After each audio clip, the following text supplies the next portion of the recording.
sejam bem-vindos à ESEC TV, um programa da Escola Superior de Educação de Coimbra.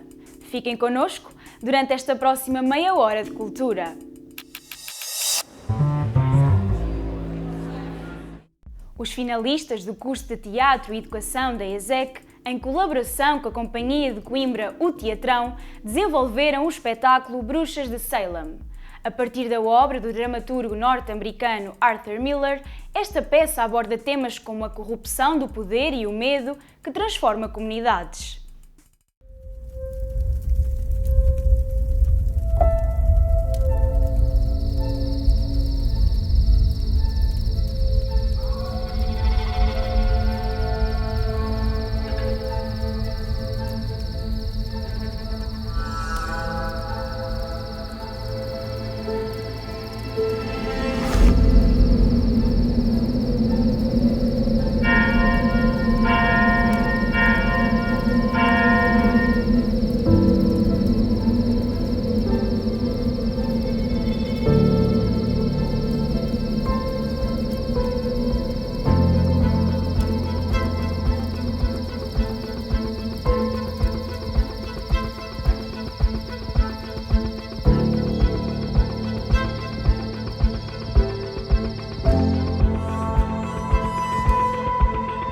É uma peça que é escrita em 1953 pelo dramaturgo norte-americano Arthur Miller, que parte de um episódio histórico, verídico, caça às bruxas e os julgamentos e condenações das bruxas de Salem, em 1692.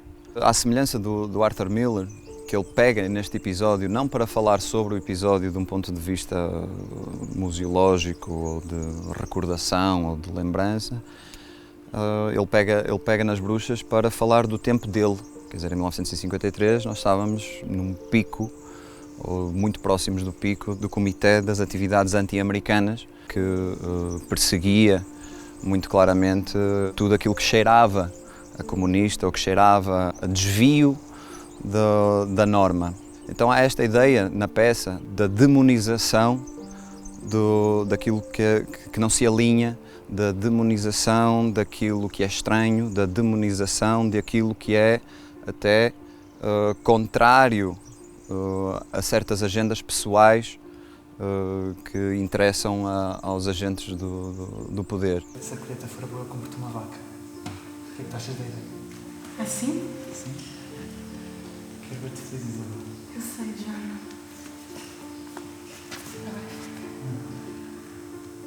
A forca.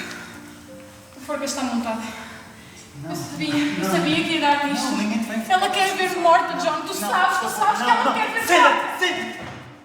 Toda esta conjuntura que a gente vive do Covid, que nos atirou para casa, que nos fez mergulhar ainda mais no lodaçal que são as redes sociais hoje em dia, nós começámos a ver uma polarização muito estranha, porque era uma polarização que durava uma semana. O assunto da semana para se polarizar na rede social é este. Então, posição extrema de um lado, posição extrema do outro. Mas até que ponto é que esses assuntos que estavam a ser puxados para ser polarizados eram os assuntos que realmente merecem a nossa atenção para ser ou não polarizados? Isto envolve diretamente uma espécie de movimentos da consciência. E é isto que a gente tenta tratar neste estudo que a gente está a fazer, neste ensaio para um tempo de bruxas, se assim pudermos chamá-lo, de ver como é que se acicata uma consciência, como é que se aliena uma consciência, como é que se cede uma consciência, como é que se entrega uma consciência, como é que se toma uma consciência.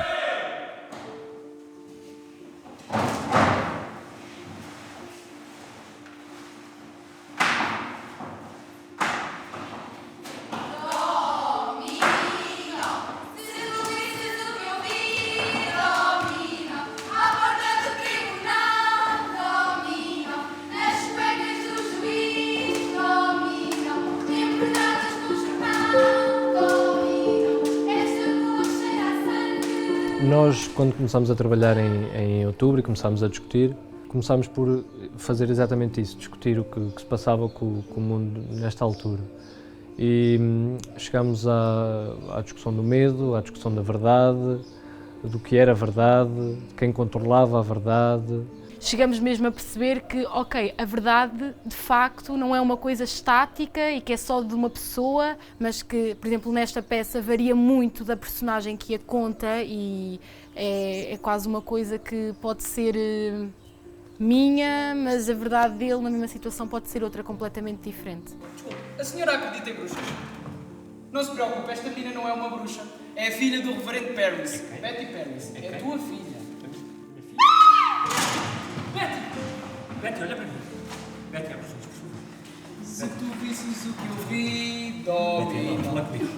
Betty, anda lá. Eu vi gente a entregar a consciência a outra gente. Betty. Agradecendo a outra gente a oportunidade de o fazer. E continuamos a trabalhar coisas na peça que foram acontecendo ao longo dos meses. Nós não estamos a falar de coisas que aconteceram em outubro, estamos sim a falar de coisas que aconteceram em janeiro, fevereiro e março. E nós vamos moldando a isso, ao que o mundo de fora traz para ali, para dentro do estúdio, para nós trabalharmos. O que é que o médico disse, filha? Ele pediu-me para lhe dizer, reverendo, que não encontra remédio nenhum para isso nos livros e que é melhor procurar por causas não naturais. Não, ele deve procurar melhor nos livros. O reverendo, ele já vem a caminho. Não há aqui nenhuma causa não natural. Não há, entenderam? Sim, senhor. Foi o que ele me pediu para lhe dizer. Desaparece. Acho que nenhum de nós sabe o que é que vai encontrar quando isto acabar. Sabemos que neste momento é impossível deixar cair o trabalho que nós temos em mãos. E não é por ser o melhor trabalho do mundo, mas é porque nós investimos muito tempo, muito trabalho, muito suor nisto. E então este grito de resistência, se é assim que podemos chamar, de dizer temos que levar isto a um sítio. Há pessoas que têm que ver isto. Foste tu que me fizeste atravessar a fogueira que queimou toda a minha ignorância. Foi uma fogueira, John. Nós deitámos-nos no fogo E a partir daí, mulher nenhuma se pode atrever a chamar-me maldita. Nós não cancelámos e lutámos porque isto é um projeto de formação. Então nós conseguimos todas estas autorizações excepcionais em cima desta situação excepcional que a gente vive para podermos continuar a trabalhar presencialmente a partir de março. Estamos aqui com um horário muito reduzido, mas estamos aqui. O outro aspecto deste ato de resistência, como tu estavas a chamar, é precisamente esta sensação de estarmos mancos deste lado. Estamos mancos porque nos falta o contraponto. Falta-nos a assembleia presencial para a gente se cumprir como arte, não é? O teatro é a arte do encontro, o teatro é a arte que vive do e para o nosso encontro, da cena e da plateia, como se fossem duas pessoas que nunca se viram, mas que naquele momento presente têm muita coisa a dizer uma à outra.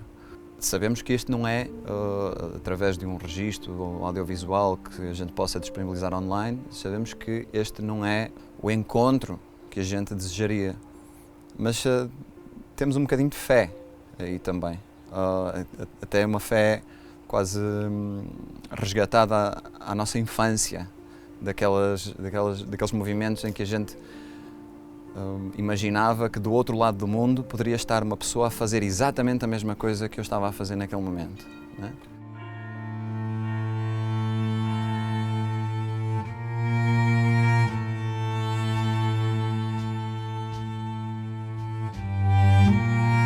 Nós ainda não pudemos ir lá para fora, por isso nós também ainda não sabemos o que é a nossa situação lá fora. Nós sabemos que aqui somos privilegiados porque nos está a ser permitido manter isto aqui como uma espécie de último reduto de teatro nesta zona e no país, em muitos casos.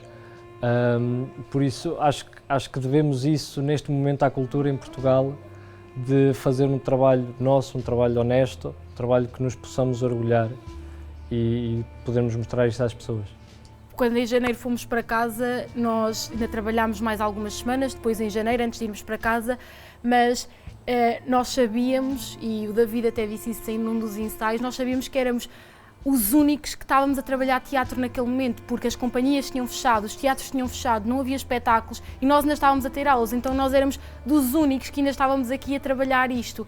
E isso para nós era quase como levar tipo, às costas uma bandeira de nós ainda estamos aqui, nós vamos lutar por vocês, nós estamos aqui para fazer algo, para ser maior, e isso parece que cresce assim uma coisa aqui atrás, diferente.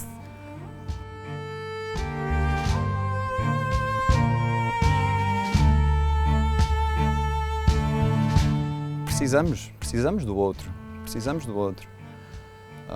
Não sabemos o que é que isto vai dar, não sabemos como é que isto vai ser lido pelas pessoas que vejam o online.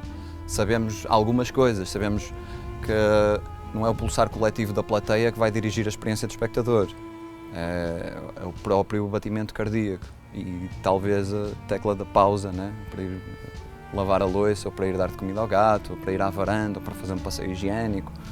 Então sabemos que estamos longe desse público, sabemos que por isso estamos mancos, mas temos fé que talvez, quem sabe, caminhando juntos, ainda que à distância, quem sabe a gente não tropeça junto no mesmo horizonte. Eu acho que a gente precisa disso um bocado.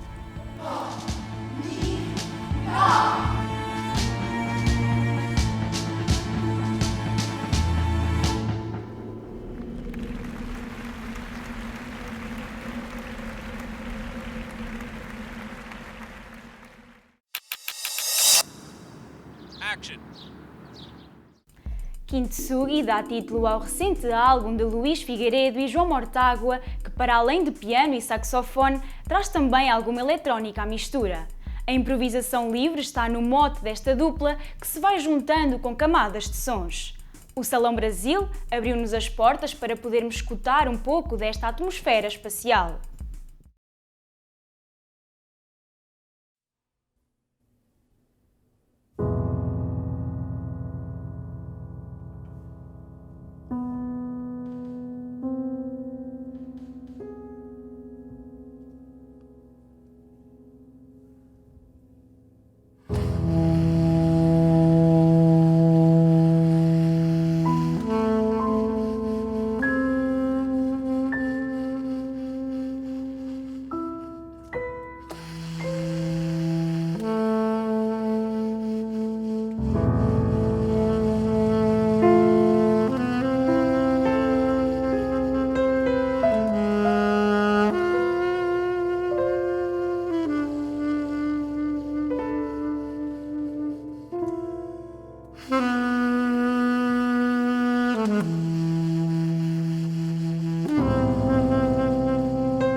O princípio filosófico de Kintsugi tem muito a ver com essa ideia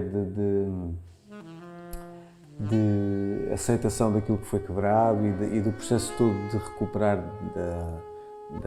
dessa quebra.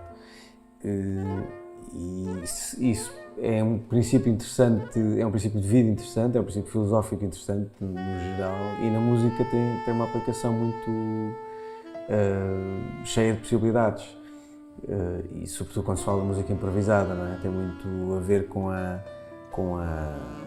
ideia de se aproveitar o que é feito naquele momento, quer seja uma ideia muito redonda e muito acabada, quer seja um estilhaço de uma ideia ou um fragmento de uma ideia musical qualquer.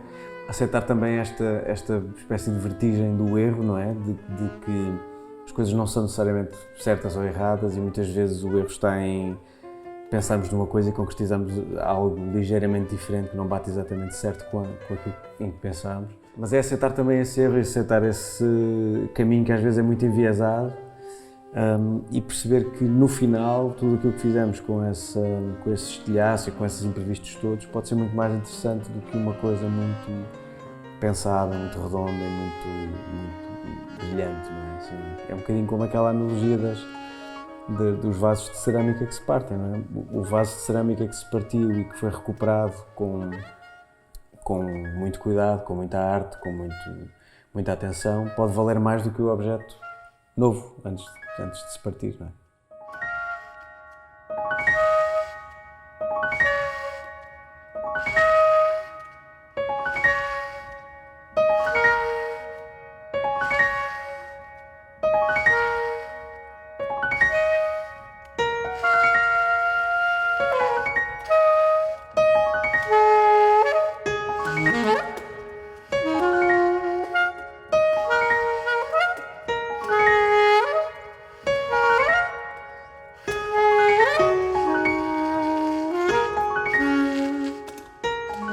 Acho que o processo do disco acabou por nos fazer inevitavelmente evoluir muito enquanto dupla, enquanto duo, porque de facto obrigou-nos a confluir em partes escritas e improvisadas que, no caso das partes escritas, já tinham sido experimentadas em concerto, as improvisadas nem tanto, aconteceram ao vivo na gravação, e essa confrontação de o que é que escolhemos, o que é que não escolhemos, de que forma é que queremos encadear os temas, ou seja, todo o processo de construção do disco acabou por nos levar a perceber melhor onde é que queríamos chegar. Desde o início, como já dissemos, o que nos atraiu aqui foi realmente a vertigem.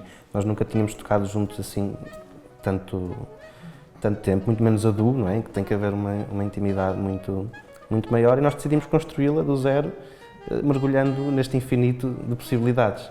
E uma coisa curiosa, desde o início, não só no disco, penso que foi acrescentarmos a isto a aventura das eletrónicas e de outros sons que nunca tínhamos explorado tanto. Bem, pontualmente já teríamos feito, já tinha feito num projeto ou outro, mas não com esta profundidade, e mesmo as máquinas de ritmos, as caixas de ritmos eletrónicas que o Luís usa, acabam por ser uma procura que foi nova para os dois, não é? Isso dá ainda mais vertigem e sabor a esta aventura, acho eu.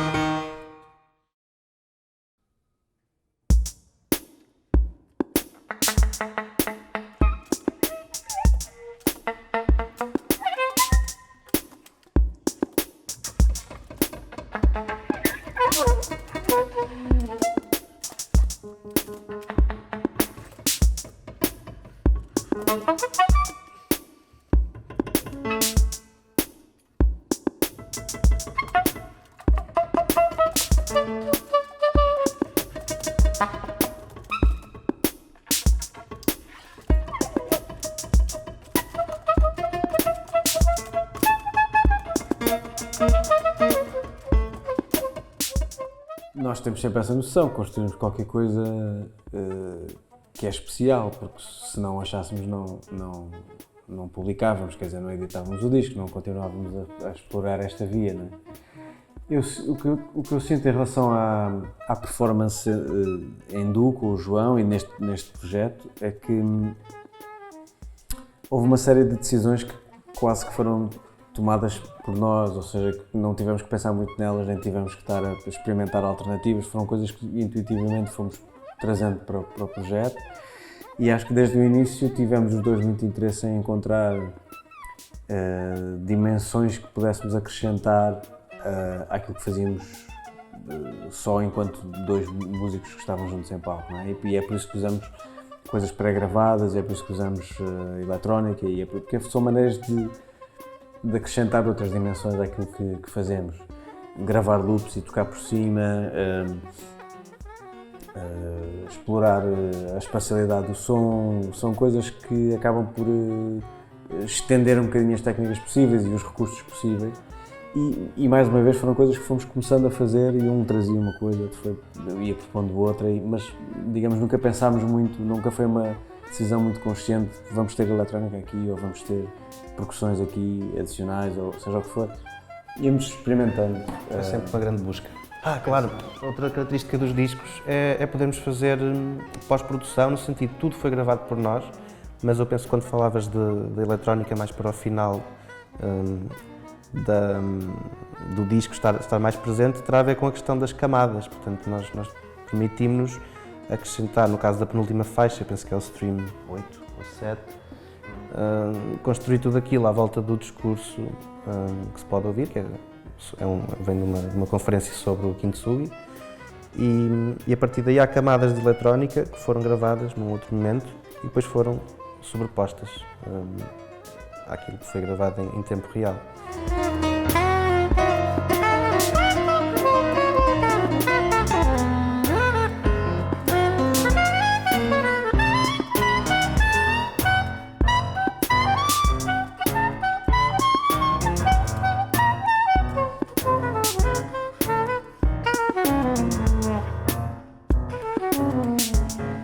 Ao olhar assim de relance para o disco, talvez às vezes não se perceba em certos momentos a importância da improvisação e da improvisação livre, porque há momentos em que isso é muito óbvio, porque só estamos os dois e percebe-se que é um take inteiro de improvisação livre, e pronto, isso é bastante evidente para quem ouve. Mas sobretudo as faixas que sofreram mais pós-produção, parecem bastante pré-determinadas em algum sentido. Mas na verdade a maioria das vezes, acho que quase sempre, o que aconteceu foi que nós fazíamos improvisações sobre improvisações. Estas camadas. A questão das camadas. E muitas vezes a pós-produção que fazíamos, mesmo quando não era improvisada, era no sentido de realçar partes das improvisações que nos tinham agradado particularmente ou que insinuavam um certo contexto harmónico ou rítmico, ou fosse o que fosse, e então acrescentávamos qualquer coisa para reforçar aquele momento específico. Mas na realidade o que ali vemos são várias camadas de improvisação sobrepostas, e é isso que dá aquele ar bastante mais cheio, mais produzido, não é? Mais ao nosso estilo, como falava.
Chegámos ao fim de mais uma edição da ESEC TV. Agradecemos a vossa companhia e esperamos por si, já no próximo programa, aqui na RTP2 e RTP Play.